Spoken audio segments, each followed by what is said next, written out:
বর্তমান সময়ে জনপ্রিয় রোমান্টিক জুটি মুশফিকুর ফারহান কেয়া পায়েল। দিন দিন বাংলা নাটকের জনপ্রিয়তা বেড়েই চলেছে।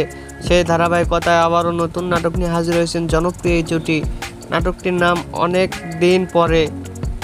এই নাটকটিতে অভিনয় করেছেন বর্তমান সময়ের আলোচিত অভিনেতা মুশফিকুর ফারহান ও আলোচিত অভিনেত্রী কেয়া পায়েল। এই নাটকটি রচনা করেন মেজবাউদ্দিন সুমন এবং পরিচালনা করেন রুবেল হাসান। নাটকটি খুব শীঘ্রই ক্যাপিটাল ড্রামার ইউটিউব চ্যানেলে প্রকাশিত হবে।